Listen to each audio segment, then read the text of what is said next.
All right, family, we recording. Man, I want to jump right into it, Blue.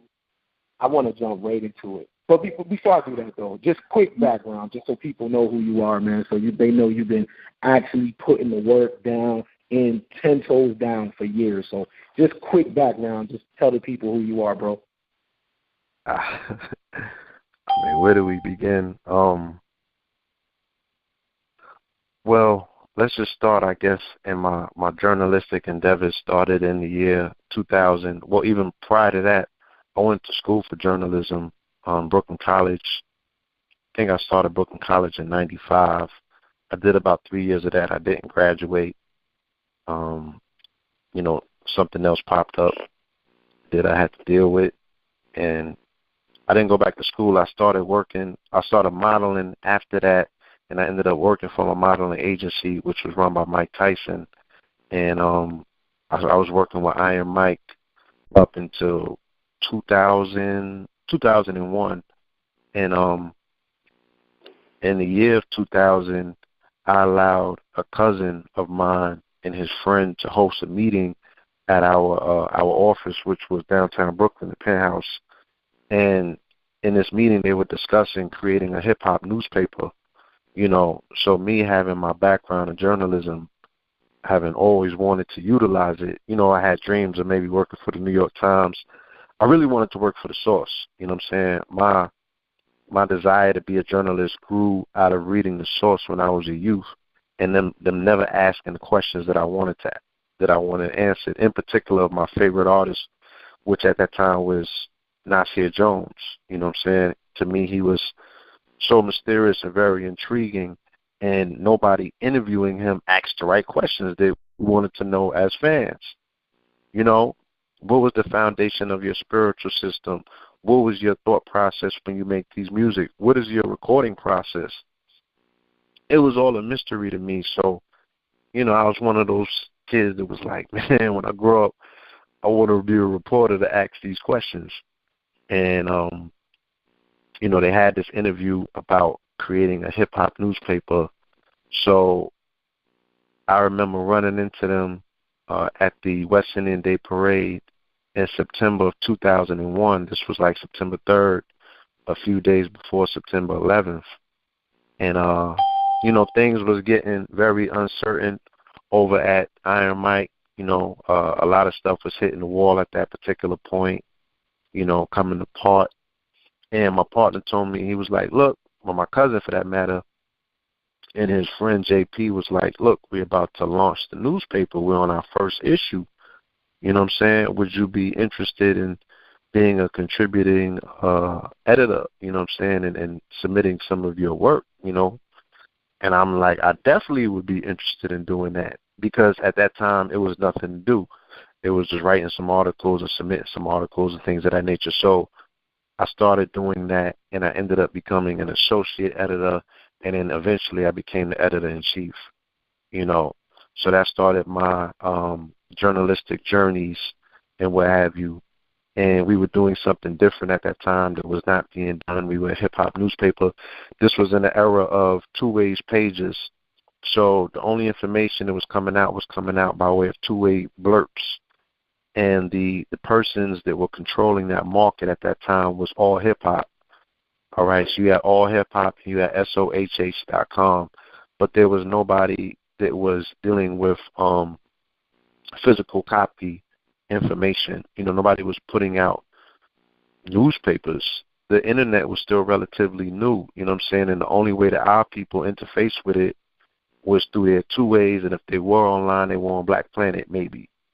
But other than that, or doing, some other chat rooms and stuff like that, but it wasn't really interfacing with the internet to get information at a whole scale. And the thing that put All Hip Hop at a disadvantage is they was running with breaking news, and oftentimes it was faulty. It was a lot of mistakes in it, you know what I'm saying?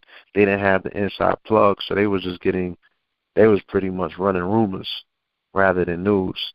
And the thing that gave us our strength is that we was able to take our time. We were a monthly, so we can investigate the story, corroborate the story, and get more in-depth research done. So our stories were that much more intriguing. We would have the direct interview with the person of interest rather than the rumor of what happened with them. So I did that for about 5 or 6 years.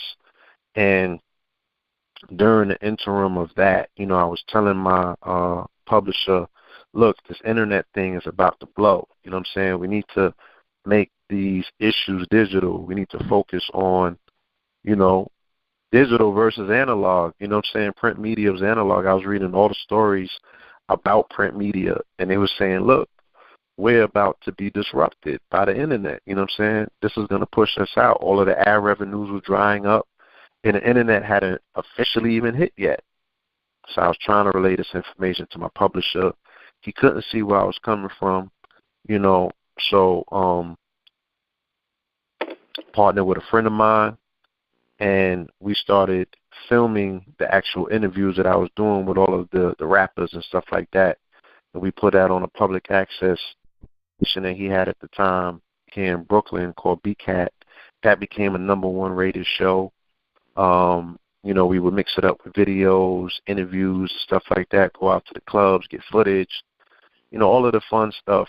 And that was picking up. And then YouTube hit, and we opened up an account January 1st, 2007. At the same time, we opened up a Facebook account, and utilizing both of those vehicles, both of those platforms, we were able to crack millions of views on YouTube early in its inception, and as well as, garner a lot of attention on Facebook early in its inception when it was mostly just people from Canada on there, from Toronto, you know what I'm saying? All of our people, they were still on MySpace, and they were still on, and we did the MySpace thing too, you know what I'm saying? Ended up on the front page of there. We was tearing that up, because we was doing celebrity interviews and red carpets and all of the stuff that, people found very interesting. And I did that with my partner, Majesty, up into 2008. And at that time, we were approached by a friend of ours, Johnny Shipes, who had a record label called Cinematic Music Group. He had an artist named Nipsey Hussle, and he had a deal on the table with Sony Epic. And Sony Epic wanted to learn how to navigate the online media spectrum. They had no idea how to play in that terrain. None of the music industry did. It was a new format. It was a new terrain to them. So they brought us on, and they put us in charge of their digital media division. And the first project that we had was Nipsey Hussle. We went to the 60s. Got a pass by Big U to go in there and film that had never been done before.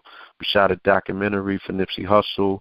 We took it to Q at World Star. Again, this is during the time when no record labels had any notion that World Star was going to be the giant that it was. They didn't really even have connections or relationships with him like that. He put the footage up there. We did 1 million views in 24 hours. Okay? And we did it 3 times in a row. We put out all 3 parts of his documentary called Turned Up. Again, utilizing that verbiage for the very first time. You know what I'm saying? Nobody else was using that. Nipsey did his numbers, but eventually he ended up getting dropped by Epic because he didn't have a radio single. In the interim of that, contract negotiations, trying to figure out what to do, Michael Jackson had died. You know what I'm saying? Even though he wasn't at Epic at the time, I took it personal, because this is somebody who I know built that building. You can't walk in those hallways without seeing all of his plaques. I just felt very uncomfortable, being in that environment and them telling us, look, we broke, we don't have no money, we can't renegotiate our contract, nothing like that. And this dude's albums, you know what I'm saying, is selling at warp speed or what have you. So to make a long story short, I took a little hiatus from the industry gig, and I partnered with my brother, and we formed a company called No The Ledge Media. And at this time, this is when I totally jumped over a whole part of my story. In 2001, when I formed Four Corners newspaper, I had a partner that came in to write for us named Black Dot, and me and Black Dot had a shared interest in metaphysics, you know what I'm saying? And at the time, there was a few of our teachers, on the scene pushing out VHS tapes and doing lectures. One of them was Dr. Reverend Phil Valentine. The other one was Bobby Hemmett. So what I had done with him, I introduced him to some of the right people. We put together a lecture circuit, in Brooklyn that was catering to the youth at that time, because when I was going to those lectures, I was the only one in the building under the age of 40, under the age of 50.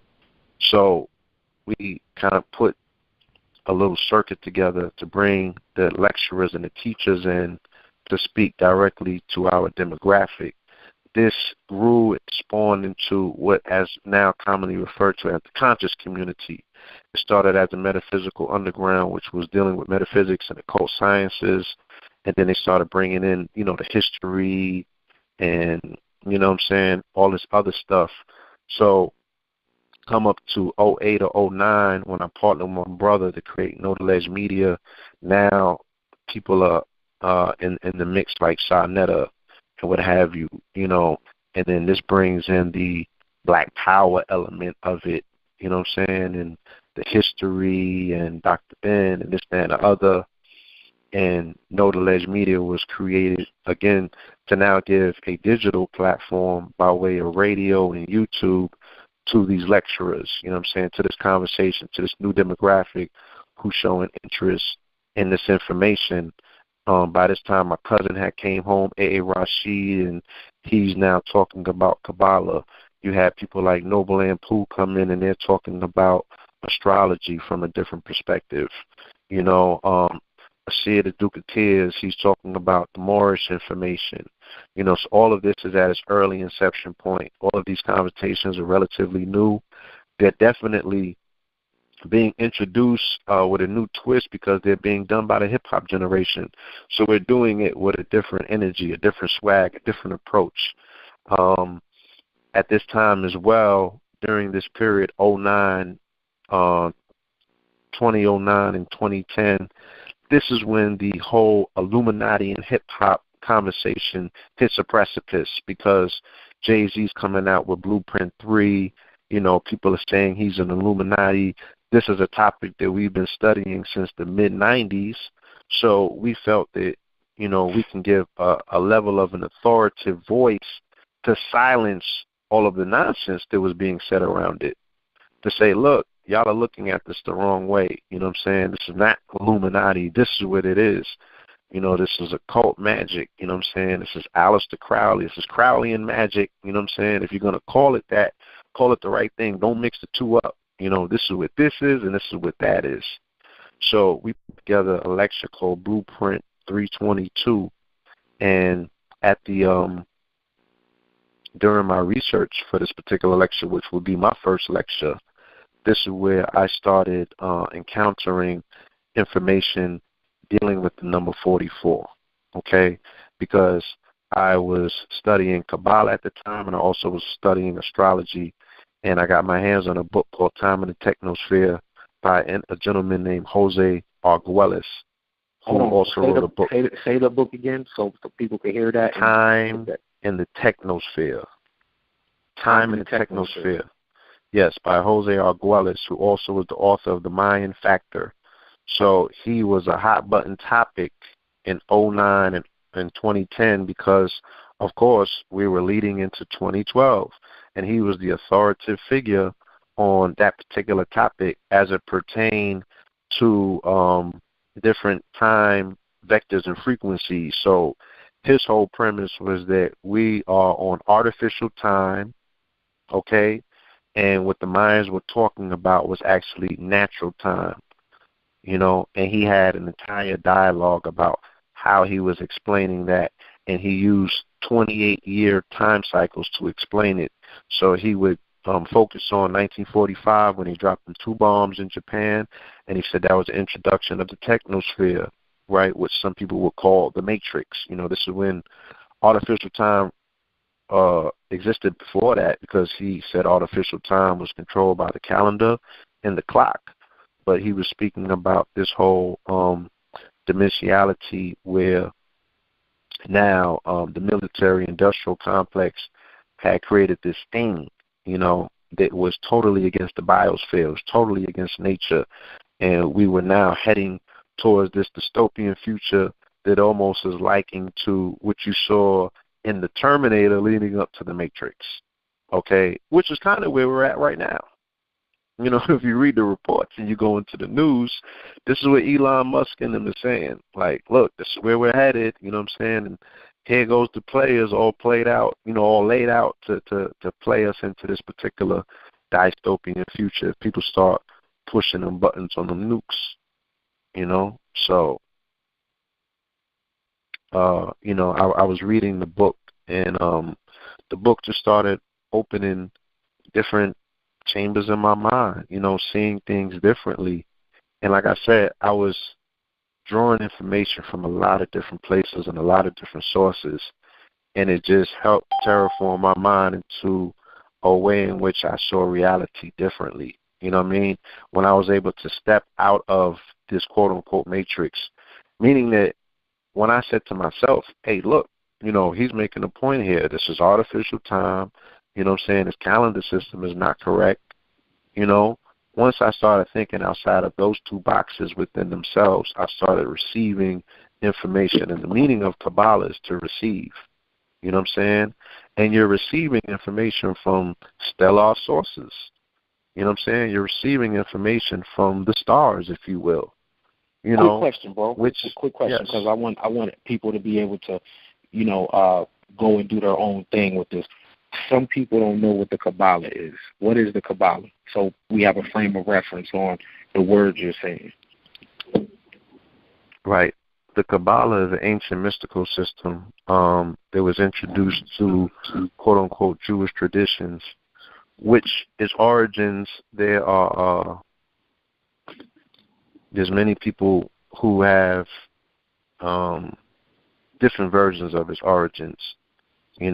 My teachings say it comes from North Africa, okay? And there are other teachings that say that it comes from different places. But nonetheless, it's a mystical traditional system, that utilizes the magic that is encoded within the Hebrew language. Okay. Okay. And, there's again, with everything, there's levels to it. You know what I'm saying? So the system that we utilize to decode with is called gematria. And what gematria is its etymology means the geometry of words. So if we understand what Hebrew is an alphanumeric language, meaning that the letters have a numerical value. You know what I'm saying? With the alphabet, we have numbers, or should I say, we have letters with numerical values, as in A equals 1, B equals 2, you know what I'm saying? Things of that nature. So, in the Hebrew language, it's slightly different. There's numerical values ascribed to each letter. They don't go necessarily just A to 1 and B to 2. They jump, So the first couplet of the first 7 letters, I believe, they follow that one-on-one pattern, and then it jumps. The second couplet of 7 letters, then they have numerical values that go by tens, you know what I'm saying? And the last 4, they go by 100s. So Aleph, which is A, equals 1. Let's go to the 10, which is Yod. That's Yod, it equals 10. And then if we go to the very last, the 22nd letter in the Hebrew language, which is Tau or Tav, that's 400. So you got 1 to 9, 10 to 90, and 100 to 400.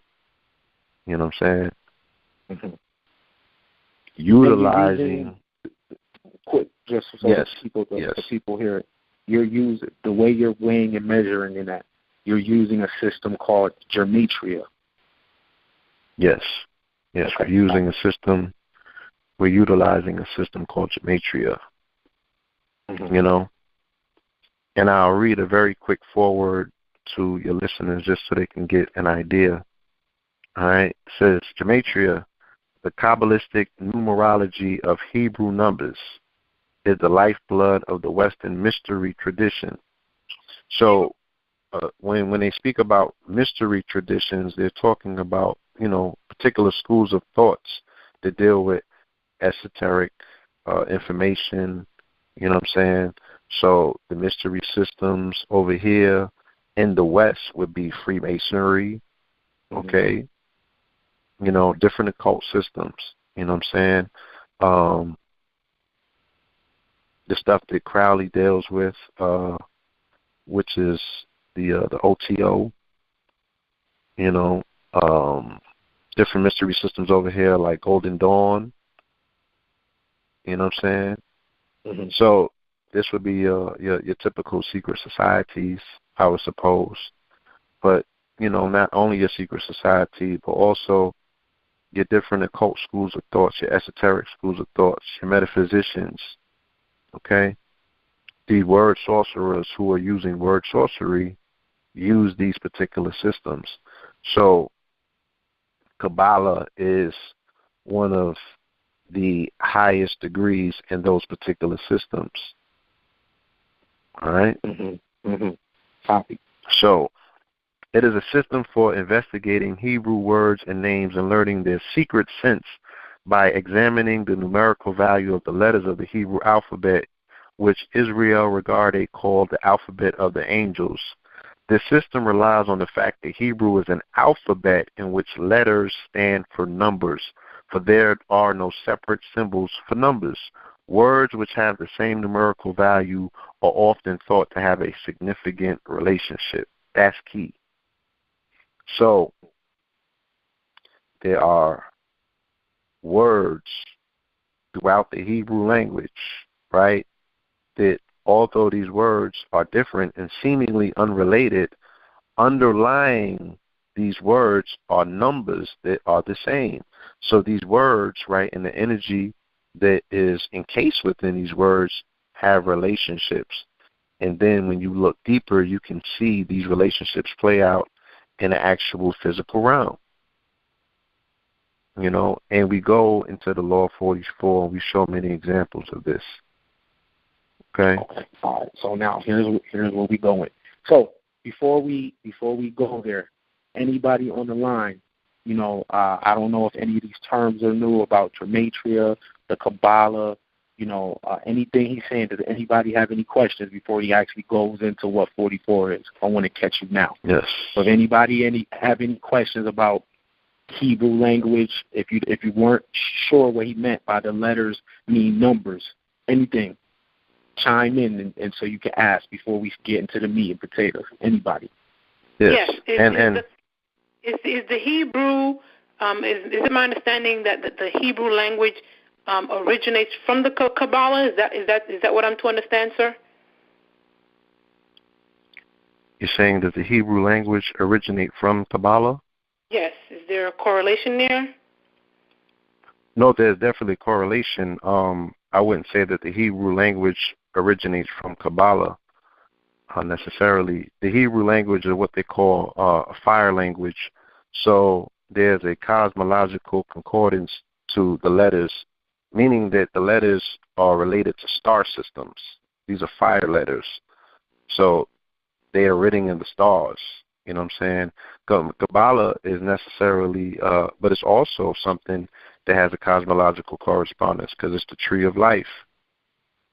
So these, again, is relatively new concepts.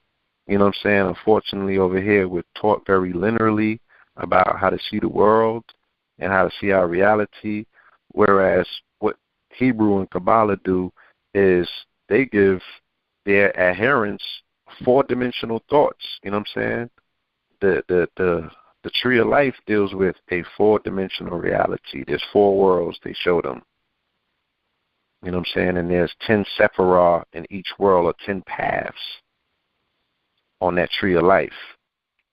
So at any given time, you're dealing in all four realities of all four dimensions on all four paths. Or should I say all 10 paths in all four worlds. It can get complicated. Anybody else? Yeah, I got a question. For anybody who's inspiring to find out more about this type of stuff, what kind of literature would you first direct them to? Whew. You mean like a beginner's guide on Kabbalah? Yeah, sort of for what you're touching on, just to start them off with.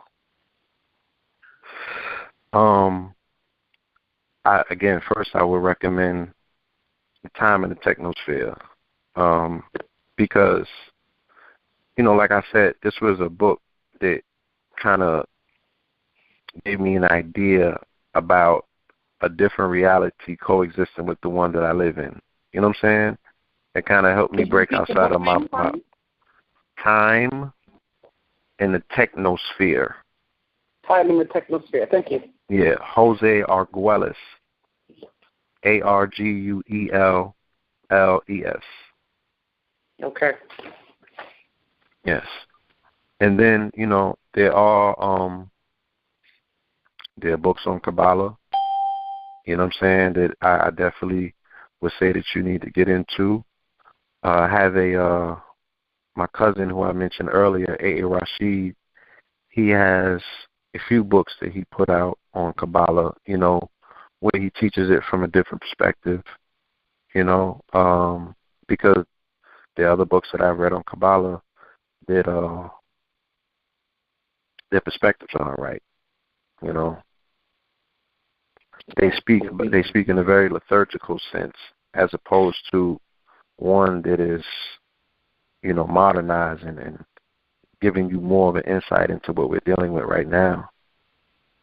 So, his books have a little bit more of a modernized approach, and I will, before we conclude tonight's conversation, I'll give you his Instagram handle, and you can, hit him up directly.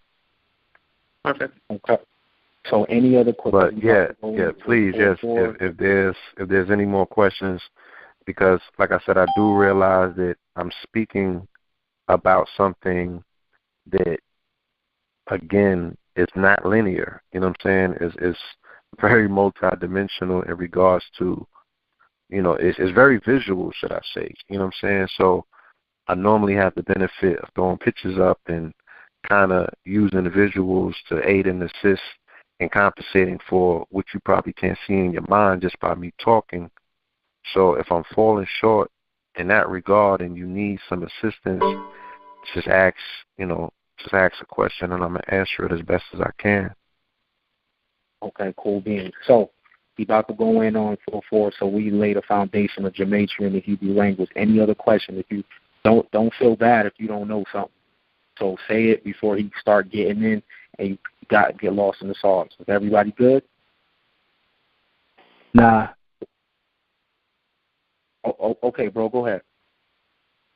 I kind of just got in. I just got off out of school and whatnot. I'm kind of late. Okay, yeah, okay, bro. So you gotta just chill for a second because he went in a little bit about some words and things like that. But what you can look up on your own time, though, he talked about Gematria, he talked about the Kabbalah, and what's the book that you recommended as well, Drew? Time in the Technosphere.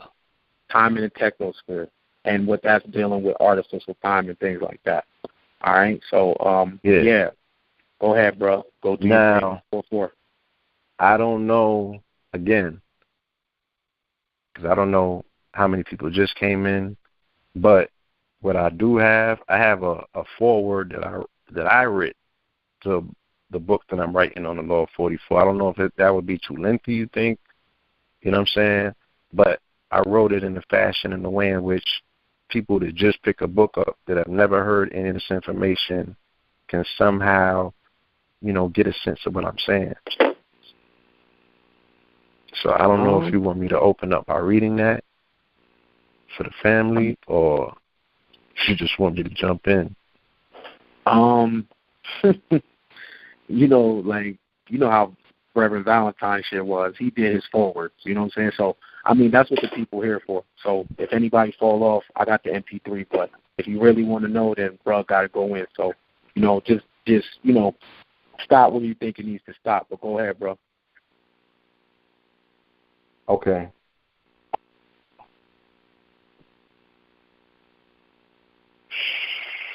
All right. Just follow me, family.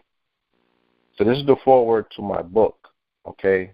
But this is going to give you more insight into what it is exactly that we're talking about in regards to the correspondence of words and numbers, because this could be a very foreign concept if you've never been introduced to it. You know what I'm saying? But for those that have any background that dealt with Hebrew, and this is not Hebrew Israelite information, no disrespect. But this ain't that, you know what I'm saying? This is dealing with, Hebrew in its most unique sense of the word, you know what I'm saying? Which is a mystical tradition, all right? And what they're utilizing to run this place, okay? So the foreword to the book starts, which came first, the flesh or the blood, the breath or the air? Air is the oxygen that feeds our blood that supercharges it with fuel to make it a combustible tool. The very tool that steers us through this pool infested with sharks.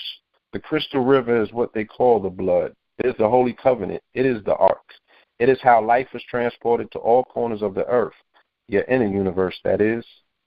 Blood is what forms the flesh. Through the form of flesh, through that organ in your chest, you take your first breath. So yes, we see blood is the foundation of life itself. In the Bible, the first man, Adam, is pronounced Adamu, and in Hebrew that translates to the blood of God. In the same narrative, the Christ had to be born in blood and die in blood to absolve man, woman, and child from sin, baptized in blood in place of water, born anew. In Hebrew, the word for blood is dam, as in damu, which we also know to mean blood as well. The number that corresponds to dam is the master number 44, a mirror to two worlds, 4 paths to 4 worlds which themselves have parallel dimensions, this according to the mystical system of Kabbalah. Words which can be likened to the 22 amino acids, the building blocks to build life, are the bridges to the other side as well. Words are hyperdimensional. The word is a 4-letter word meant to interface with the 4 worlds, and when you merge worlds, or in this case concepts using words, you go beyond the 4 worlds with metaphors. Words build sentences that build worlds through narrative, which can grow into pictures, which can move at the speed of light and become gold contenders on the silver screen. We can bend time and space with the word. In the Bible, they say the word is the sword, or the sacred word, from whence came flesh, but from whence comes the word. The way you slay the dragon is by exercising the 8 parts of speech, taking command of the word and banging on the beast.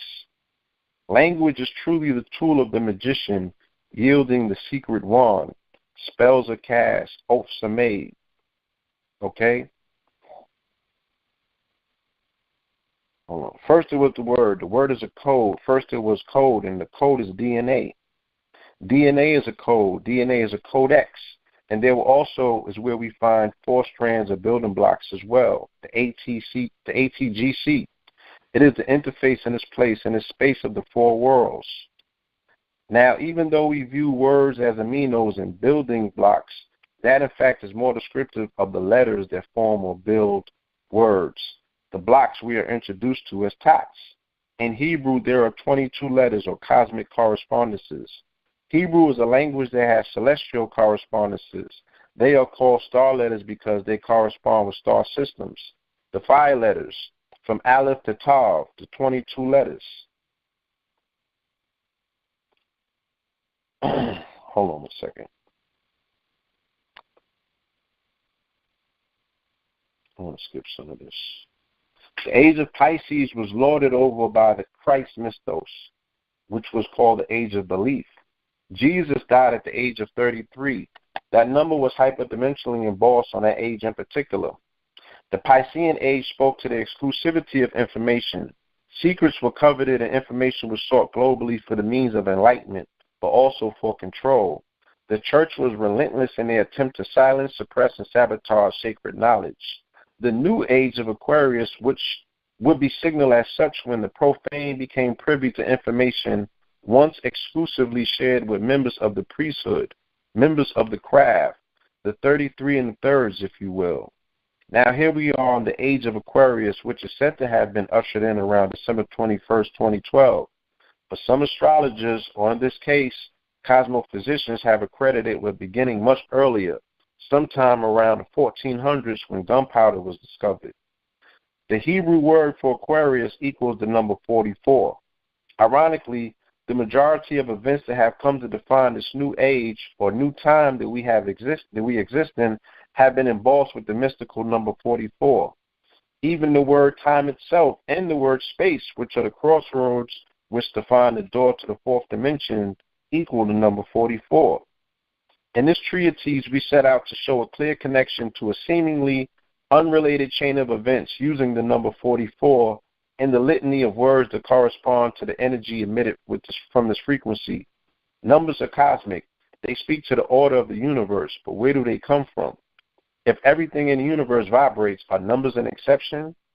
Anything that vibrates by proxy has a frequency. Anything with a frequency by proxy has a color. By diligently pinpointing the connective tissue between all of these variables, we can then conclude a clear line of delineation that runs through all of these events, and the common denominator at the root of it all is the number 44. Science has proven that we live not only in a holographic universe, but also a parallel one, a microcosm to a macrocosm. At the atomic level, if the electron traverses between the world of things and the world of no things, the unknown, the other side of things, if you will, then it would afford us the license to say macrocosmically there also exists a vast void, an ocean of uncertainty. Are our actions on this side affecting a mirrored reality on the other side or vice versa? How can two things have a common denominator but never have tangible effects on the other? If the known universe is composed of nothing but particle and waves, is it possible to strum a chord and strike a concordance with words that are alpha-numerically related? Okay, what is meant by that, you ask? For example, the President of the United States, the 44th President Barack Hussein Obama, ran on a platform that played heavily on the theme of hope. Kabbalistically, the word hope equals the number 44. Two seemingly unrelated events connected by an invisible, etheric cord held together by the connective tissue of numbers, a language the universe speaks fluently. Alphanumerics means the words equal numbers. Let me explain. In this system, which we will term gematria, let's take the simple approach. In English gematria or simple gematria, the number-letter correspondence is A equals 1, B equals 2, C equals 3, and so forth. In Greek gematria, you count by factors of 6. A equals 6, B equals 12, C equals 18, and so forth. It is always recommended to deduce the number down to its lowest denominator. So the B that equals 12 becomes a 3 once you start crunching numbers to extract the hidden power in these words. Okay? So the best magicians are those who know the measure or the weight of their words, them understanding the creed of abracadabra. These words speak things into existence. You can create a state of chaos or a state of order. There's enough universe to fit all of it in and still have room. But back to gematria. There's also Jewish gematria, which should be more aptly titled Hebraic gematria, where the A corresponds to Aleph, which is 1. It goes from counting 9 letters by ones, 9 letters by 10, and 4 letters by 100s, whereas the first letter, Aleph, once again is 1, but the last letter, the 22nd Tav, is 400. These are the 3 main roots we shall eat from via this tree of knowledge we identify as Kabbalah in all of its branches or pathways. There are other methods that we will employ as well, but let us start here, shall we?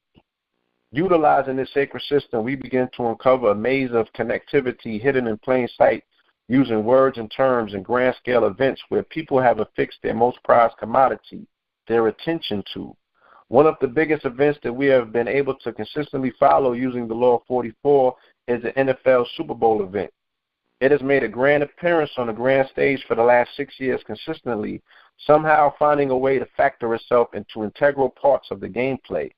If a number is not alive, if it has no consciousness of its own, no intent or purpose, what can be said for these occurrences? Or are we witnessing the phenomenon known as coincidence overlapping and repeating itself over and over again? Once we are able to establish a binding agreement that we are not just dealing with speculation or coincidence, but with patternized activity that speaks to a hidden intelligence, then we can approach the topic intelligently. At the root of man's complex being, his inner universe, we find evidence of the 44s. Theoretical scientist Sylvester Gates has identified that we do in fact live in a virtual reality that is analogous to a computer simulation. As evidence, he points to coding in the form of bits that can be likened to the same coding you find in computer software. Computer programming is binary, zeros and ones, but the pairing or the direction is not yet determined, so the software is coded with options for either yes or no, i.e. 0 or 1. The pairing, therefore, has with it a mirror, two options, giving us 4 bits. At the most minute level of our codon, Sylvester has found a shape that can be compared to a tesseract, a cube within a cube. All right? Now, I don't want to, because I have questions myself. Yeah. Okay. I have questions. All right. So let me chime in. So when you're dealing with this 4-4 thing, right, let's rewind a little bit. You said something about 4-dimensional. So you got up, down, right, left, right, forward, back. Is the 4th dimension with the 44 dealing with in and out? Well, when I made reference to the 4th dimension, in that regard, we're not necessarily talking about, up and down, in and out.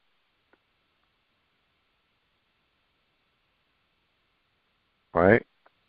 Mm-hmm. Again, utilizing this particular system, right, of Kabbalah, when we utilize this system and we talk about the tree of life, the tree of life has 4 worlds. This is the way that they break down and explain the tree of life. There's 4 dimensions that coexist, right, into this reality. So, like, let's take the Bible. In the Bible, it would say, the highest dimension is the 7th heaven. You know what I'm saying?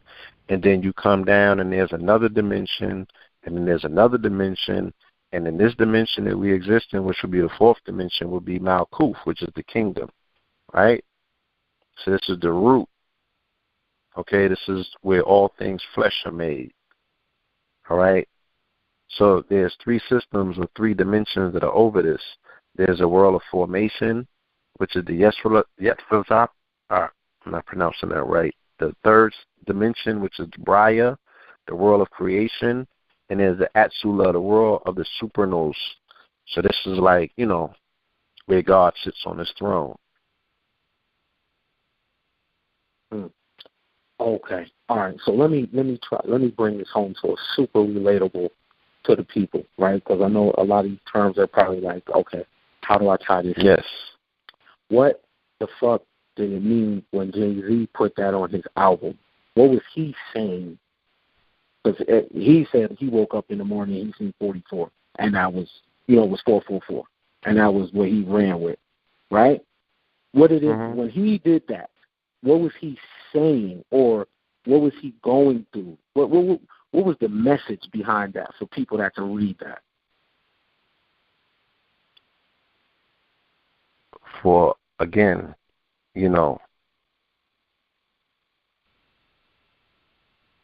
when we explain these systems, there's just not one way to explain a particular thing. You know what I'm saying? So somebody like Jay-Z in particular, who has not necessarily a fascination with the number 4s, you know what I'm saying, but he has a concordance with these particular numbers and this number system, it can mean a myriad of things, It can mean a myriad of things. For him in particular, with the album, the way that I'm reading it is 444 is also a frequency, you know. And with that particular frequency, you know, let's take standard pitch, right? Anybody who's ever played an instrument, okay, knows that the standard pitch is 440, all right, or the 44s for that particular matter. And this was the standard frequency that was introduced to music, or to the music scales, should I say, all the way back in 39, okay? They had a conference called the International Organization of Standardization, and this was introduced by the Rockefellers. Now, the people that are musicians, true-to-heart musicians, you know what I'm saying, that know that this is a very discordant frequency, it throws things off, they say that if you were trying to introduce a frequency that was conducive, right, to people's natural state of being, right, to almost like a loftier state of being, a divine state of being, then you would want to introduce a 444 frequency. You know what I'm saying? So a person can step back and say, wow, well, I see that he made a play, right? Especially if you listen to his interviews and he says, well, you know, it's dealing with an angel frequency, but I would say that you guys should go and do your research a little bit more into the fours, because there's a lot more to it than just that. All right? And that's what this information is about. That's what this lecture is about. I could literally go on for 8 hours and give you all of the multiplicities that the 44s is about, right? But 444 in particularly is dealing with a frequency that is conducive, you know, to what we would call good vibrations, you know, as opposed to the frequency that the music is set at now, which is dealing with distress, social aggression, you know what I'm saying, emotional distress, all of the things that we can see in society right now. And the people have a tendency to blame it on the music and always just attribute it to the lyricism, but not talk about, well, what about the frequency? You know what I'm saying? Does frequency have anything to do with it? So when I'm out and about and I'm driving or I'm in the airport and I see this number showing up, maybe it's 2 2s together, you know, something that equals the 44, because this is a physical representation of something happening in another dimension, yes? Correct, yes. Okay, so when I'm seeing this, or when, you know, the callers are seeing this in their day-to-day, even though we all have our little own realities and it's probably saying different things, is there a common theme when this number pops up? What does that mean when this number is showing? You know what I'm saying? Like a Faces of Death card kind of means the same thing to everybody. Right. Well, it's said, you know, this is the advice that's given. They say that when you see the number 44 in particular, and you're out and about or you're traveling, this is some indication that you're heading in the right direction. You know what I'm saying? Not only where you're physically heading at that particular moment, but in your life. You know what I'm saying? They're like, well, this is a clear indication. They call it an angel number, you know, and they say that this is a clear indication that you're on the right path. You know what I'm saying? Okay. Cool. Now, there was a movie that came out, you know, we have to mention it, of course, called 444, you know, and the byline for that movie is called The Last Day on Earth, you know, and the way that the director for this movie came up with that title, and the director's name is Abel Ferrara. He's the same dude that directed Kings of New York, all right? and this movie came out, I believe, in 2012, okay? So his girlfriend she starred in the movie, she said the same story Jay-Z used. You know what I'm saying? She said, look, he woke up at 4:44, you know what I'm saying? And you know, that's where he got the idea to write this movie. You know what I'm saying? She said, and I quote, he always writes at night and gets these inspirations somewhere around 4:44, I think. You know what I'm saying? They call it the magic hour. All right. Okay. And also, it's worth noting that 3:44 a.m. is the most common time to wake up during the night. 3:44. Okay? 3:44, yes. 3:44. Okay. I have a question for you now. So if I'm out and about and 44 pops up, I'm heading in the right direction. Does the Black Collective have a number in Gematria? Yes. Does a body of people have a number? Yes. What would that be? That number's 42. 42 is the number that's embossed on Black society. And what's that mean? And again, like I said, you're talking about a multi-dimensionality of meanings when it comes to these particular numbers. But let's just take one instance because we can use an example to show it, right? 42 is representative of a color spectrum. So somebody like Jackie Robinson, who was number 42, he breaks the color line. You know what I'm saying? So 42 is representative of the color spectrum. You know, that's one way to look at it. You feel me? But there's also a very cosmic definition to this particular number, as people might remember in the movie The Hitchhiker's Guide to the Universe. You know what I'm saying? So the number, when you get to the cosmic origins of why these particular numbers represent particular things, it always goes back to the geometry. What shape do these numbers represent, and what do these shapes mean? You know what I'm saying? And this is not a way that we've been trained to think or talk. So it seems foreign to certain people, right? But at the same time, right? So let's take this an example that I used when I heard the album was first coming out. I hadn't heard a song yet. I didn't know anything about the contents, you know, but I did know 444 in Gematria, or Hebrew, should I say 444 is the number for Damascus. Okay? So I automatically knew that the album was going to deal with transformation, because Damascus is synonymous with transformation. Because Damascus, when you see Damascus, especially in Hebrew, it's speaking about the road to Damascus, and the road to Damascus is the road that Saul traveled on in his transformation to Paul. So it's dealing with spiritual transformation. So I knew that the album was going to deal with spirituality, and I knew that the album was going to deal with transformation. Okay? Now, I could just get that just from reading the numbers. To say, oh, okay, well, I know the energy of this number, and I know that it's going to pop up, you know what I'm saying, on this album, because it can't be avoided, because it's evoking the energy of the number. So was the album about transformation?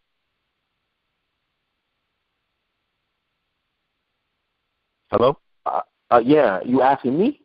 Yeah, I'm asking you. I mean, the first song was Kill Jay-Z. Was the album about spirituality? I told my wife the spiritual shit really worked. Okay. You know what I'm saying? So we can take that, you know what I'm saying, if you go a little bit deeper into it. In Gematria, 444 also represents Messiah. Okay, so, and this is reaching, but we could reach, you know what I'm saying, at a particular time such as this, when melanated people are devoid of leadership, okay, where they can't point to anybody, because he bodied the leaders on the track, right? Say, you know, Al Sharpton's taking selfies. Who else? You got Brother Polite? Who? Dr. Umar? Who's your leaders? You know, and I'm not saying it jokingly. I'm seriously saying, who are the leaders? So if they say that the leaders are artists and entertainers, you know what I'm saying? Who are the leaders? He knocked all his competition out. Is it Future? You know, is it the Migos? Okay, so who's the leader? If I got the 4-2 number.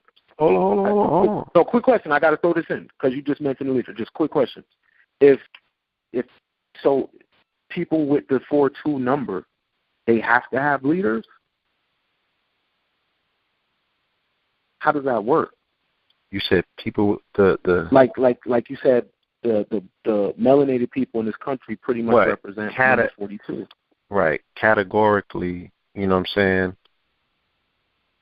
The melanated people, right, in this particular country, right, in this vector of time and space, yes, they are people that have to have quote-unquote leadership because whether we agree to or not, they're still playing out a biblical narrative. So the people or the persons which are identified as leaders of these people have to have a messianic force. I didn't make the rules. We can go down the list. When have you known us not to have a leader? Right? Appointed or, you know, something that people, you know, galvanize around to say, oh, this person is the leader or such, this, that, and the other. You know, we are a people that, irregardless of, you know, how we ascribe to religion or not, we are pretty much playing this story out. Wow. You know what I'm saying? So when you put yourself in that particular context, then the things that go along with it go along with it. So in this particular iteration of the story of where we're at in this time and space, right, this vector of time and space of where we're at, our leaders would be the musicians and the entertainers. You know what I'm saying? And when you scale it down to the musicians, who's sitting at the top of that particular pyramid? Especially if this is a cash rule game. Especially if this game is one in which you gauge, you know, the people that are winning at this particular game by the things that they have, you know what I'm saying, their longevity, their, you know, what do you say, you know, their sway in the game, you know what I'm saying?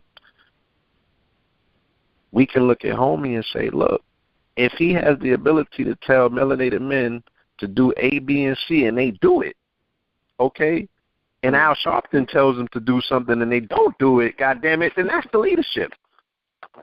All right?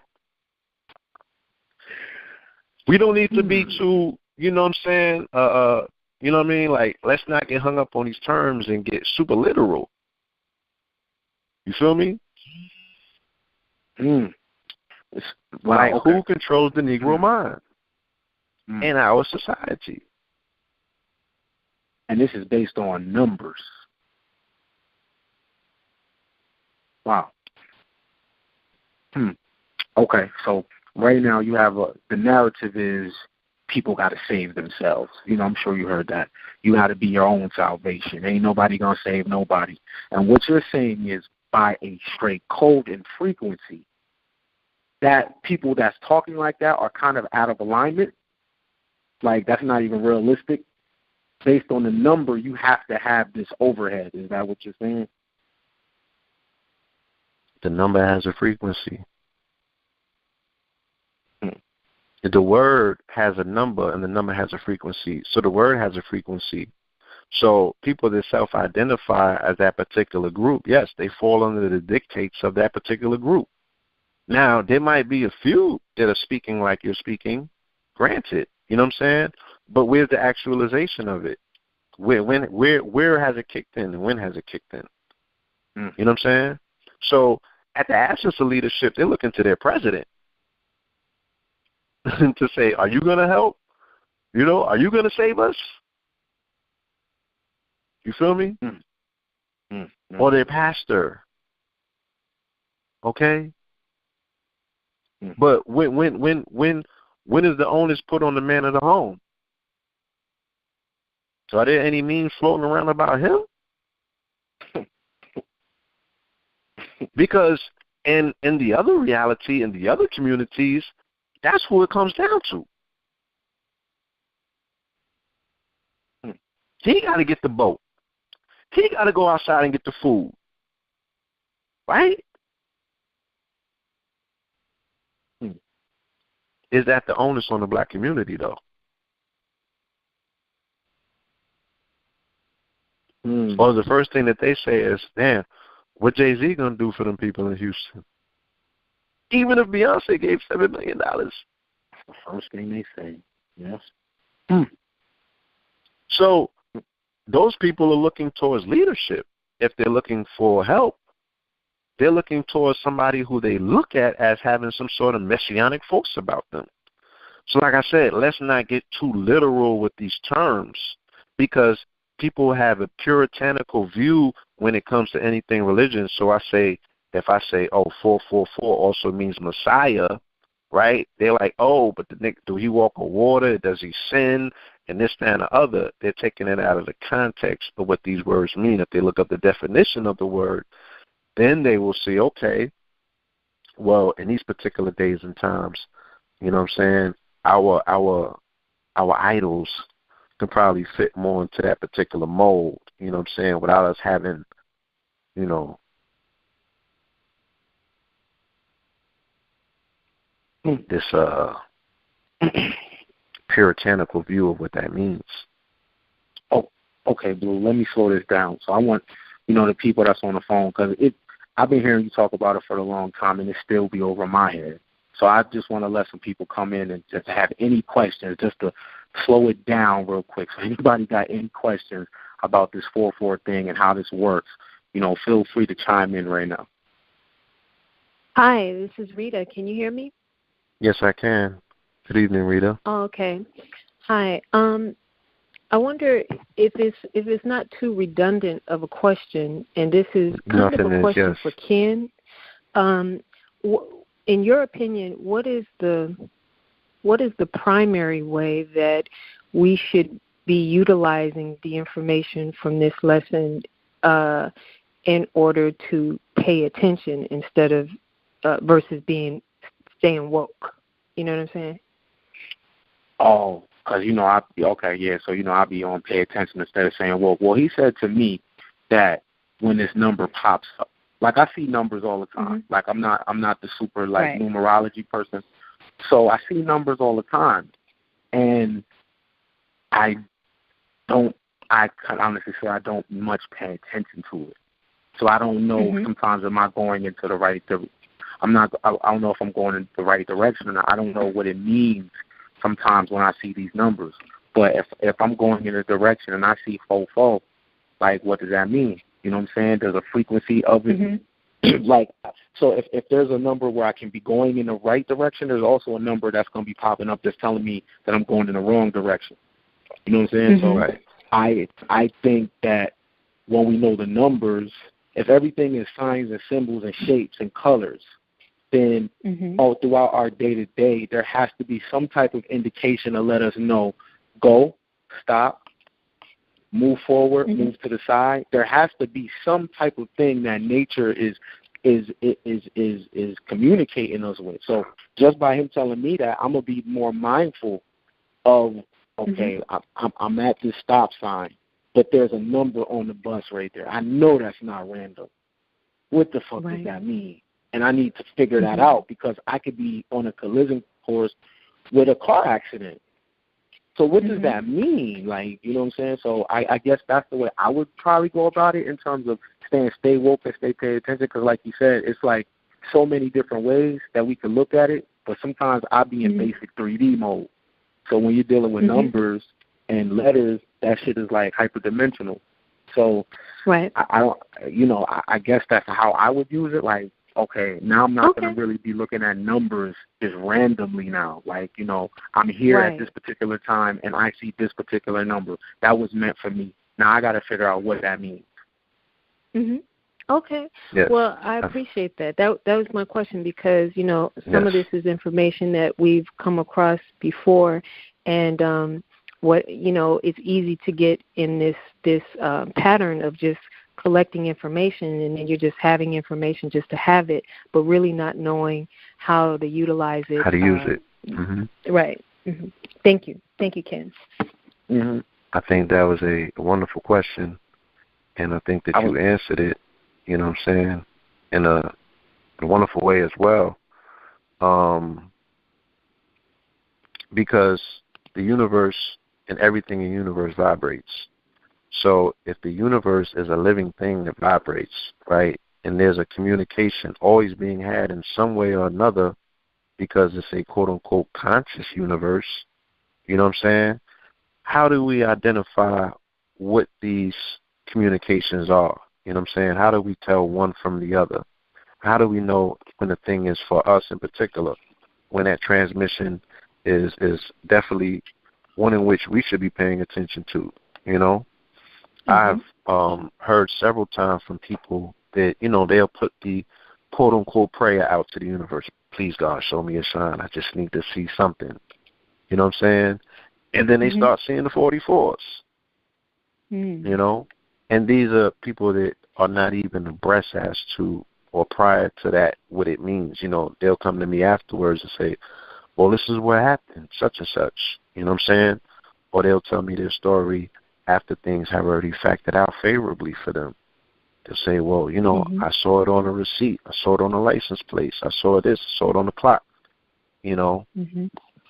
So you're saying it is basically kind of illuminating a path or showing some level of synchronicity that shows that you are kind of headed down the path where you need to go to interact with other people you might need to interact with for a reason that's just for you. Exactly, yes. Okay, thank you. No, definitely, yes. You put it in, you know, such an easy way. That's exactly what I mean. Okay, you know, because now that she posed that question to me like that, now I'm just going through my mind. How can we use this on purpose? You know what I'm saying? Like, not forcing the issue, like, where's my 4s or where's this number, where's that number? Like, using the gematria, using all this information and knowing that things are going on in the unseen. Like, sometimes we gotta feel it in basic 3D. So how do we use this every day as a navigation on purpose? Not like deja vu or some type of serendipity moment. I'm talking about when I wake up. Right. In particular, you know, I can only speak for myself. You know, I do things on the 44s to consecrate whatever it is that I'm doing. So if there's something in particular, like if I want to release some information and I want it to resonate, you know what I'm saying, I make sure that I put it out on the 44th minute, or I choose a 44 day in particular. You know what I'm saying? So, like, say that's how I utilize it. If you were going to choose a name for your corporation or something, you could take the opportunity to make sure it's a 44, adds up to 44 in gematria. Would that be? I would. Example? Yes, I would. Yes. Yeah. Yeah. I would. You know what I'm saying? It's also of my understanding that, you know, everybody has an individual number. You know, I'm not saying that everybody on the planet resonates with 44. Even though there are people that are into numerology that might tell you that. You know what I'm saying? They are into what they call the angel numbers. They will say, hey, look, this is a universal number. It's universal. It's a master number. You know what I'm saying? So when everybody sees that number, this is how they see it, and this is how it connects and correlates to them. You know, there's a flip side to this number as well. You know what I'm saying? It's a flip side to this number because the number means blood. So it also means kill. You know what I'm saying? Yeah, I'm glad you touched on that because I see you post that often. There's a very strong occult frequency that comes along with this number. It has a flip side to it.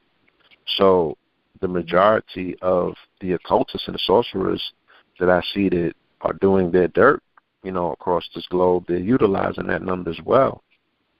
You know what I'm saying? Mm-hmm. So, Mm-hmm. And I don't necessarily have any advice on how to go about doing that. You know what I'm saying? Because I see you post that often. Like there'll be a car accident, and you'll post the 44 people died. Now they might not got the story out yet. Not a car accident, a bus accident.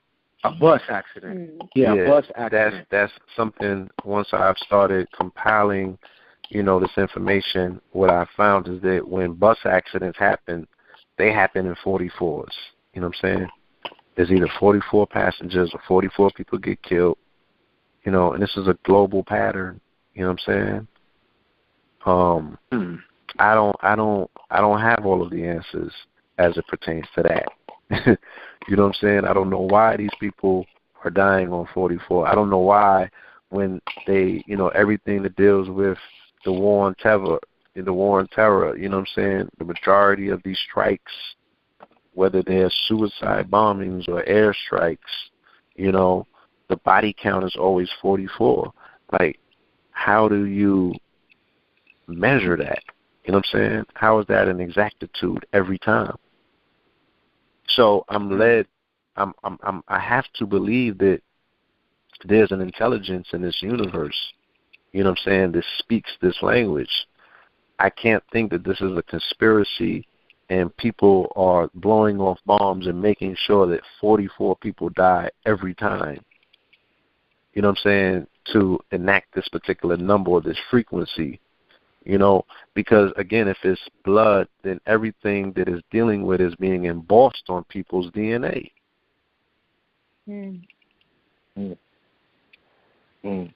Question, bro. So what color? You mentioned shapes and colors.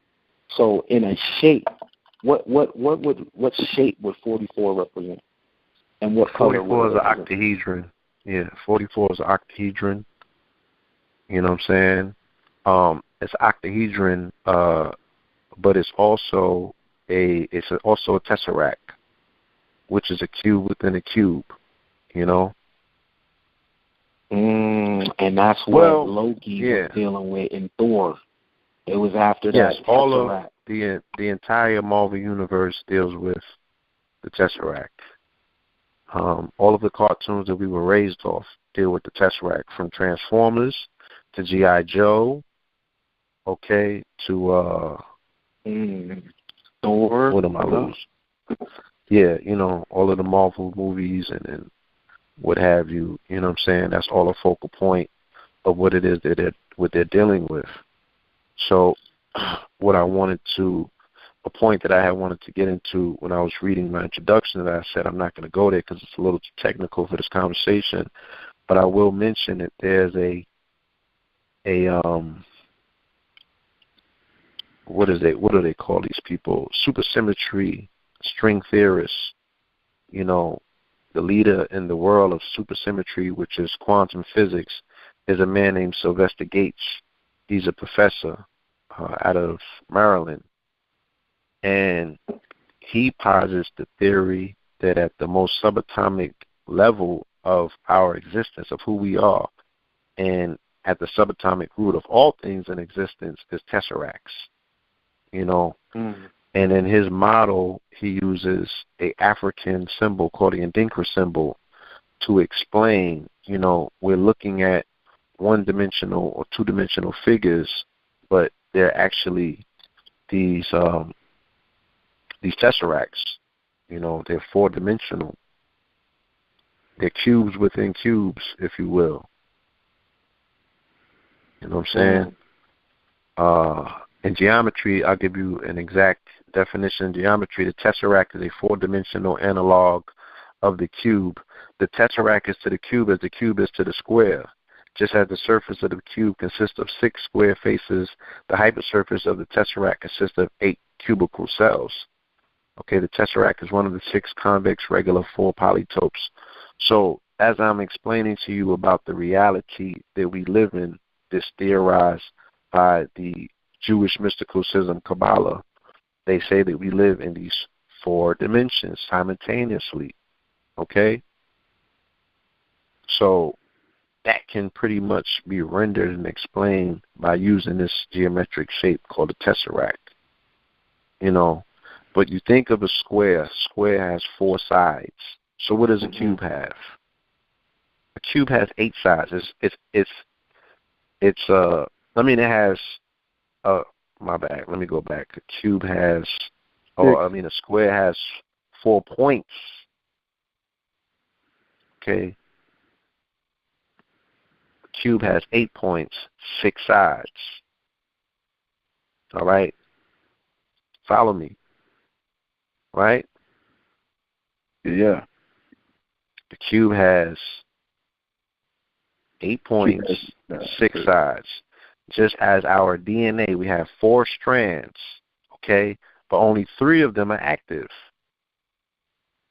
Okay? We have 4 strands, but 3 of them are active. Okay? So you got your 6 and your 8, right? Those are the numerical dimensions of a square. Of a cube, should I say. You know what I'm saying?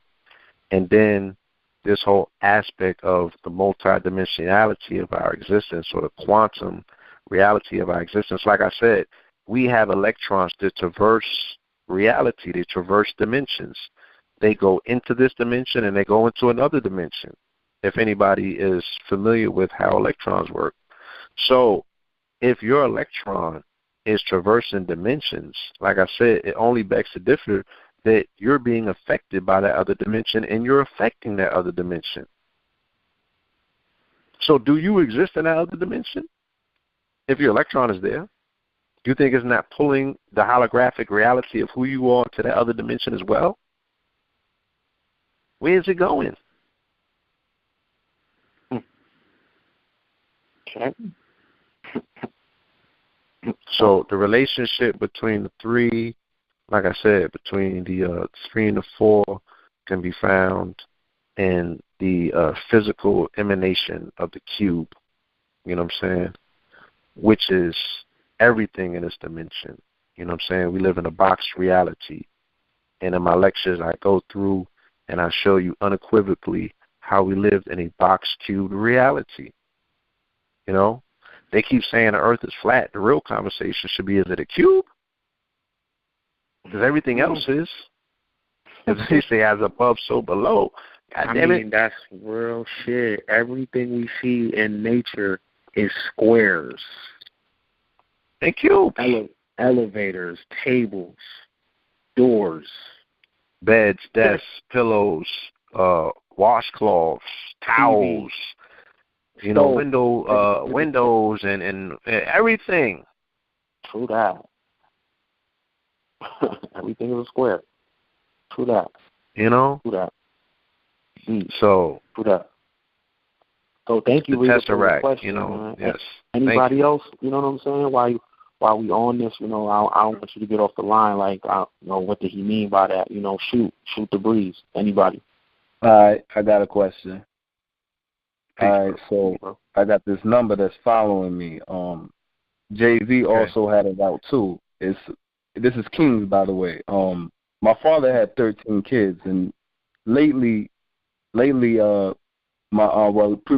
previously, my brother died. He's one of 13. He's one of the 13, and he was the 13th homicide in New Jersey, in one small area. And my birthday's on 12/31, the New Year's Eve. That backward is 13. So I'm kind of pondered, and my father said he planned for 13. I never knew what that number meant. You know what I'm saying? I'm not good with numerology, but I also see the 444 too. Right. So I kind of want to understand on that number 13. I mean, 13 is, you know, they've written entire books on the number 13. You know, 13 is definitely a rabbit hole. It's a very mystical number. You should just start delving into it. You know what I'm saying? Like, do the research into 13. 13 is a very mystical number. You know, and him being a Scorpio, I mean, it's a Scorpio number too. Hold on, so I'm on interview. Yeah, so. And in 13, don't the Rosicrucians use the number 13, or is it 12? The 13s are used by Rosicrucians. The 13s are utilized by Kabbalists. You know what I'm saying? Any mystical, magical system, they're gonna use the number 13. You know what I'm saying? Jay-Z utilizes 13 a whole lot. You know what I'm saying? And those twins was born on the 13th. 13th, right? You know what I mean? Like, he also made it was known, like, as soon as he had that album out, the 444, he even put it out there. This is his 13th studio album. He didn't even have to put it out there. He made sure he put that word on it, Yeah. So I'm aware of that, I'm aware of seeing that. It's crazy, though. I mean, even to the point, like I said, he's so careful in utilizing and emphasizing that number that, these babies, they were two twins born on the 13th. You know what I'm saying? But their delivery time, both of them, is 5:13. Now, either they came out together, side by side, hugging, you know what I'm saying? In Beyonce, I mean, she's showing pictures of her snapping back pretty quick. I'm like, well, goddamn, if you push two twins out at the same time, you got some hella snapback. But, and by the way, go ahead, 13 is still the number 4, too. Yeah, absolutely. It's, you deduce these numbers to their lowest denominator, so 13 is 4, but, vibration-wise, 13 has this resonance as well. 4 has its resonance and its correspondences. 13 has, because it's a relationship between 1 and 3. If we look at these numbers as things, vibrational vectors and frequencies, you know what I mean? There's a story that's being told here. Like I said, this probably escaped people. He had his 13th album, okay, which had 13 tracks. He delivered two twins on the 13th, and they was born at 5:13. Well, God damn it! What a coincidence! This dude is on one. This dude is on one. So, yeah, I identify him. I self-identify him as a master of whatever craft he's in. Maybe he's creating a new one. He's showing us how to live life on our terms. You know what I'm saying? And his relationship and her relationship to this number have afforded them the ability to do things that I've never seen in my lifetime. You know what I'm saying? So I, for the intended purposes of I don't edify them as supernatural or anything of that nature. I just say, look, they're living examples of, numbers manifest. You know what I'm saying? Whether it's number magic, a number sorcery, a number whatever, these people are vibrating on a particular frequency, and look how it works for them. You know what I'm saying? So when you ask me, well, how can you make this work for you on the daily, I have some things that I've been doing, that I can speak to, but God damn it, I can show you them as some examples to be like, well, look at their hand. Well, golly gee, it's working for them. So I have a question. Yes. Speaking on how it's working for them and it's resonating in their life and whatnot, for people who don't even see that, though, for myself personally, I can't think of any numbers really jumping out to me in my life and really, showing a pattern to me. So is there some sort of way to recognize it, or does after it just this come conversation, right, with the brother embossing this concept in your head of not only staying woke, but what is it? Pay attention. pay attention. Yeah, sure. I think that now, you know what I'm saying, you may start noticing the numbers that have always maybe been in front of you that you may not have paid attention to, you know. Mm-hmm. But there's also a way, you know, you can add up the numbers in your name. You know what I'm saying? You can use simple gematria, which is English gematria, you know, utilizing A = 1, D = 2, you know what I'm saying? We have something that's called a life path destiny number. We have life path numbers, we have destiny numbers. That's adding up your birthday, you know what I'm saying? That's so you funny. Can add. Because, you know what, now that I'm thinking about it, before any of this, I'd seen something on Facebook about some star was promoting it on Facebook. He said he didn't pay for it or nothing. That dude, what's his name? He's a singer, Tyrese. And It led you to this number thing that they gave you kind of like a free thing on it to show you the power in numbers within your name and all this, the strength in it. And I just, you know, browsed it and it touched on exactly what you're talking about now. So, you know what, it kind of makes sense. You know what I mean? You have that page saved by any chance? Can you get back to it? Yes, I do. Yes, I would definitely recommend, you know, and everybody on the line that you know what your numbers are first and foremost. You know what I'm saying? You know, one more thing, like the word Aquarius, the number for Aquarius is 44. So we live in this epoch, we live in this age of Aquarius. So you're going to see the number 44, period. You know what I'm saying? It's going to be embossed on your reality because it's the age that we live in. When we lived in the Piscean age, the number of that particular age that they always spoke about was 33. You know, from the life of the years that Jesus lived and, you know what I'm saying, the Masons and the secret information that, you know, was only, you know, relegated to those that were in the craft. But now you're going to see the 44s and what have you. But you have your own personal numbers. You have your own power numbers. And I implore you to find out what those numbers are. You know what I'm saying? And then you can take it a step further once you're foundated in that to find out, well, what's your mate's number and how do these numbers, you know, do these numbers have correspondence, you know what I'm saying, with one another? How do they get along? You know, does the 5s get along with the 8s? There's a brother that also wrote a wonderful book, you know, his name is King Simon. You know, you can find him on Facebook under King Simon. You know what I'm saying? I'll tell you the name of his book in a minute.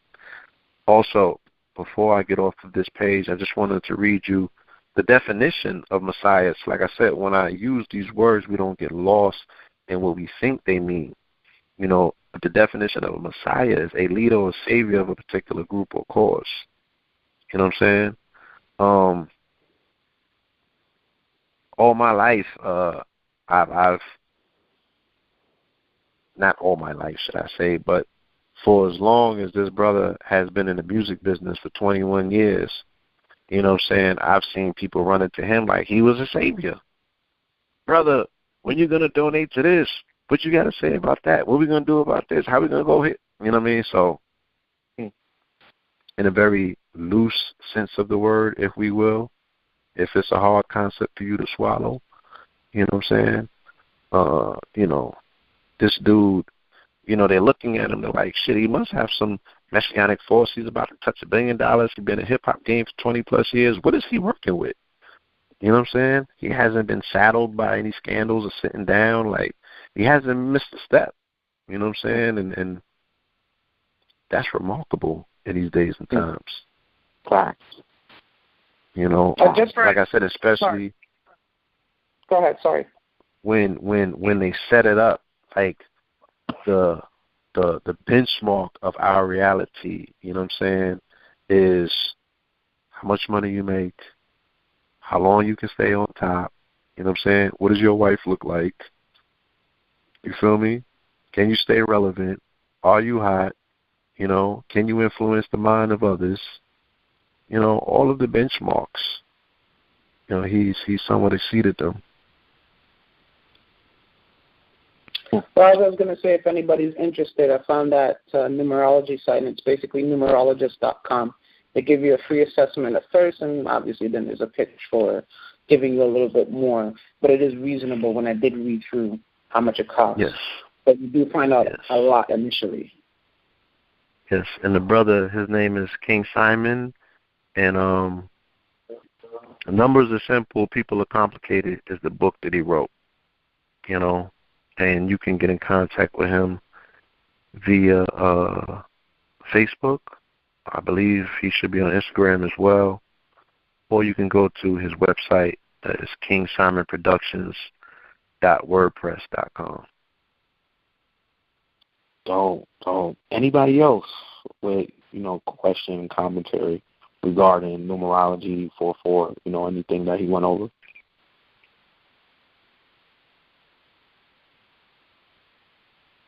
Anybody else?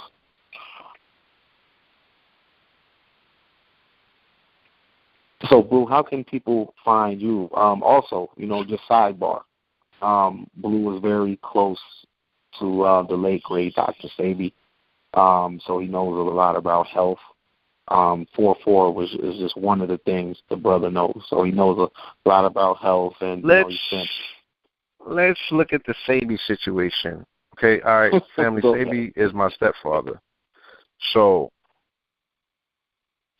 when Sebi set up, right, his institute in Brooklyn on Flatbush Avenue in Pacific, initially he called it the Ogun Research Institute because he was of the mindset that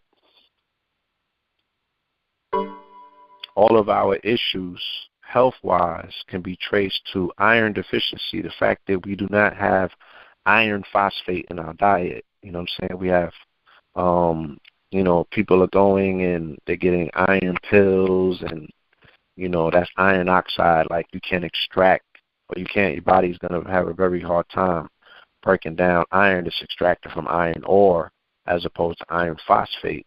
But the mineral content in this particular landmass does not have the necessary iron content for the plants to be iron rich enough for us to get the iron that we need in our diet. So damn near 90-something% of people are iron deficient. All right? So Sebi felt that introducing iron, as evidenced by us being the leading sickle cell candidates, in the world, that's all an iron issue, and I've physically seen him, turn people's sickle cells around too many times to mention, okay? So everything that they say is incurable is curable.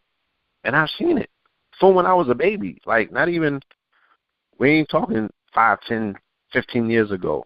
We're talking in the 80s. So he set the institute up, and he called it the Ogun Institute. You know what I'm saying? If you're not familiar with Ogun, Ogun is a African god, an African Orisha, who's synonymous. He's an iron welder. He's synonymous with iron. You know what I'm saying? And the reason why, like I said, of course, Sebi chose him is because he was going to be calling on the power of iron. He was going to be utilizing iron in his herbs to reverse people's symptoms here in the States. People started coming to see him, but the majority of his clientele were Christians, okay, Christians that came from the Caribbean, and they were spooked because he was using the name of this god, and they felt that he must be dealing with voodoo if he's using an Orisha god. So he had to change the name from the Ogun Institute to the Usha Herbal Research Institute, named after his daughter. All right? So, for those familiar with the case and for those that may not be, the feds came and they attempted to shut down the operation that him, my mother, and his wife at the time were running because, they took an ad out in the Village Voice saying that they cure AIDS. And this is when they first introduced that biological weapon. So they was like, look, you're disrupting our plans. You have to pull that ad. And he said that he wouldn't. And they took him to court. And he beat them in court. Okay? Fast forward, the business went through a lot of different changes and developments. They ended up moving the office to Los Angeles, and they shut the office down in Brooklyn. Now this has become the same location that they have built the Barclays Center, right? Again, spearheaded by Jay-Z, all right? They built the Barclays on top of where the old office was at, where the first AIDS case was cured and everything, all of the other, legendary things that took place there. Now, funny enough, they built the Barclays Center, okay, and the Barclays Center is an iron rust exterior spaceship on Flatbush Avenue. It's an eyesore. Nobody understands why would they build a stadium of that magnitude and the exterior of it be iron rust, right? It doesn't go along with the decor of anything else on Flatbush Avenue. It looks crazy. You know what I'm saying? I understand why they paid homage and built that particular monument sitting on top of that particular place, is to resonate with that 44 energy. So who builds their store directly on top of where Usha Herbal Research Institute was? Jay-Z put his his store on there. You know what I'm saying? And there's a lot of other things that I show in my presentation that speaks directly to the connection of the Nets Brooklyn team in 44. They had a super fan who wore the jersey number 44. He ended up committing suicide and falling out of a window. There's just a lot of different situations that I run through in the lecture. Even when they did the NBA, they had the NBA experiment where they were going to do 44-minute games. You know what I'm saying? They did that experiment in the stadium with the Nets playing the Boston Celtics, who are another 44 resonating team by way of Isaiah Washington, who had an incredible 44 season last year. But most telling is that the 444 concert that's coming to the Barclays is going to be there on November 22nd, on November 26th, should I say, on Sabi's birthday, So I think, again, utilize or looking at someone like Jay-Z, who's definitely a 44 resonator, I see the way that he pays homage or brings, the ritual way in which he pays homage back around. Now, is he doing it consciously? I can't say until I sit down with him and I'm able to pick his brain myself. You know what I'm saying? But nonetheless, the numbers have an intelligence, and the intent that goes along with it has to be informed by some intelligence as well. You know what I'm saying? Like, where does intelligence exist? Is because we always talk about higher forms of intelligence. Oh, I was in my higher mind and my higher self. Well, your higher self might not be the highest form of intelligence. Your higher mind might be being formed by something higher than that. So I just see through symbolism how these things play out. You feel me? How they coincide and how they correlate. Again, we're looking at things that would seemingly seem totally unrelated, and we're showing relationships based on a number. I don't think that's a coincidence.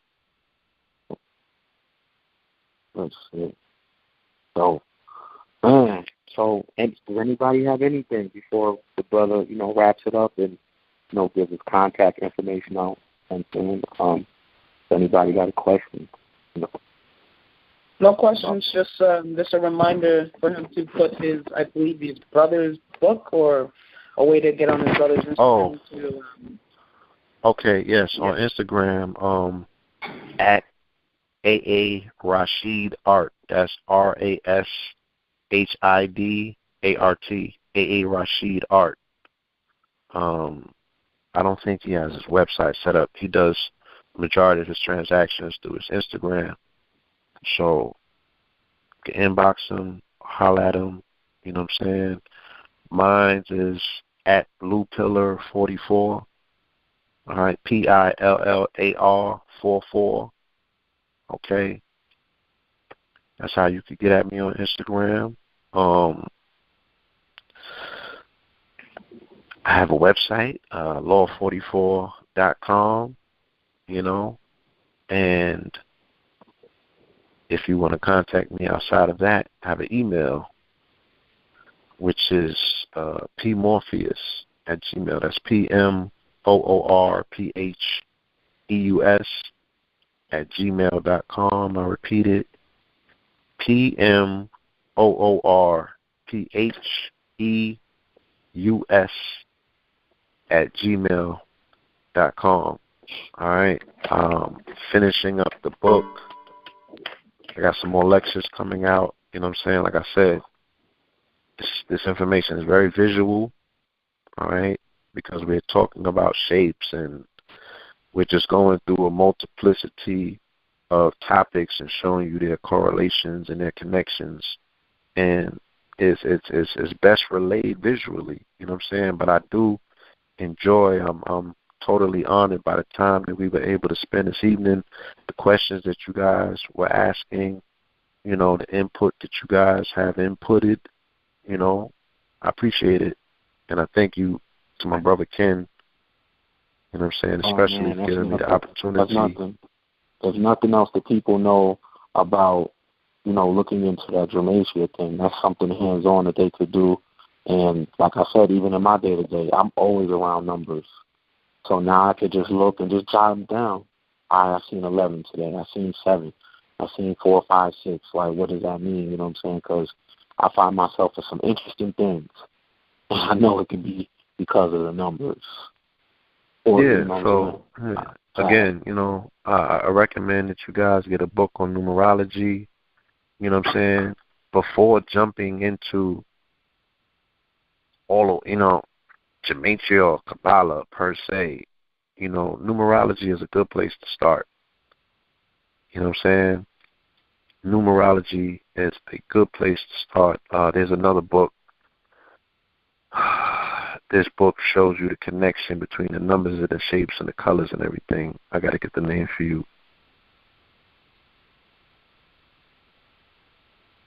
You know, right. But yeah, anybody, please reach out to the bruh. You know what I'm saying? Please reach out. You know, it definitely doesn't have to be a one-time thing. A friend of mine is a friend of y'all. You know what I'm saying? So, you know, if no one has anything else to, you know, ask, you know, I'll let the brother go. It's almost 12 here on the East. And, Blue, I appreciate you, bro. You know what I'm saying? You already know. Appreciate you as well. Let me just get this book for them real quick. Okay, for sure. This is important. And I appreciate y'all for hanging out, man. You know, I know y'all got to go to work tomorrow and all that, you know. And y'all late trying to be grown with me. So I appreciate y'all. Mm-hmm. Thank you both.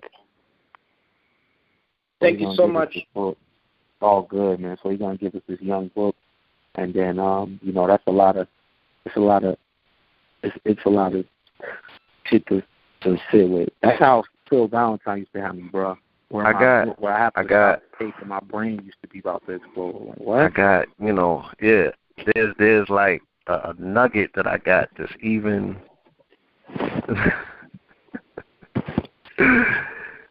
There's a place that I ain't even get to go with this. You know what I'm saying? It's very, very important, especially dealing with Jay-Z and these 444s. You know, like I said, family, I apologize, but this is normal. I got an 8-hour lecture, you know what I'm saying? So I'm trying to condense and pull pieces from here and there and get as much as in it as I can. But get ready to write down the name of this book. I'm going to leave you with this information. And this is definitely one of my top recommended books to get. Okay? Okay. It's called A Beginner's Guide to Constructing the Universe. A Beginner's Guide to Constructing the Universe. Yes, by Michael S. Schneider. That's SCHNEIDER. Michael S. Schneider. Okay? So, if you've been following thus far, family, I told you that 44, even though, there's an external expression of that number, meaning that, many people see it outside of themselves. You know what I'm saying? They see it in on a license, on receipts, and this, that, and the other. It's internally embossed in you. If you have blood flowing through your veins, you know what I'm saying, then you're resonating with this information because that's 44. If you have a brain, in gematria, the brain equals 44. If you have DNA, okay, that's 44. But in the case of Jay-Z in particular, especially him, because of his induction into the Songwriter Hall of Fame, which also took place on the 13th. He wasn't able to attend the ceremony because of, the birth of the children. All right?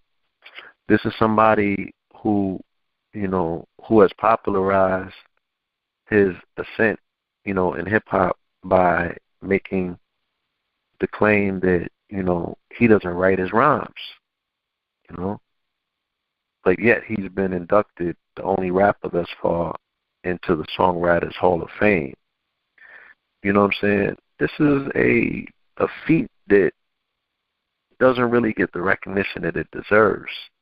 You know what I'm saying? Because when we're talking about the ability to formulate thought form in your brain, you know what I'm saying, without utilizing the ability as an alchemist of taking the lead pencil on paper, and creating gold out of that, or spinning gold. He jumped over that and said, look, we going platinum.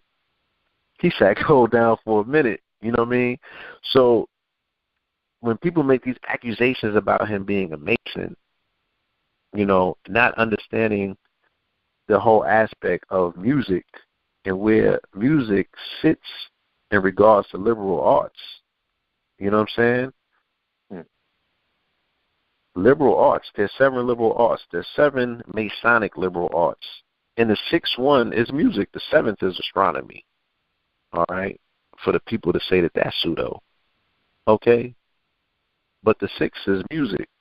So the utilization of the trivium, okay, of grammar, rhetoric, and logic, all right, the utilization of somebody who's utilizing their brain to create thought form that moves the world, okay, is within itself a feat that only a master can do. You know what I'm saying? And the fact that this person is doing it so consistently for, like you said, for 13 albums straight, each one of those albums going platinum, that's an alchemist of the highest degree. We don't even realize what we're looking at this particular time because we're in the midst of it. But, these are people in our day and time that typify greatness. You know what I'm saying? And in particular, what strikes me is that in the brain, which I said, in simple gematria, the brain equals 44 as well. But inside of the brain, the area that is responsible for language, that's responsible for everything that lyricists, right? And this is a nugget for Hip Hop Turning 44, April 11th. Okay, there's an area in the brain called the Broca's area 44. Okay, so the Broca's area, or should I say Broca's area, is the focalized part of the brain, but the Brodmann area in particular, Brodmann area 44, is responsible for language production, syntax, semantics, fluency, grammar, memory, encoding, and comprehension. So everything that has to do with hip-hop, okay, is formulated in the 44 area of the brain.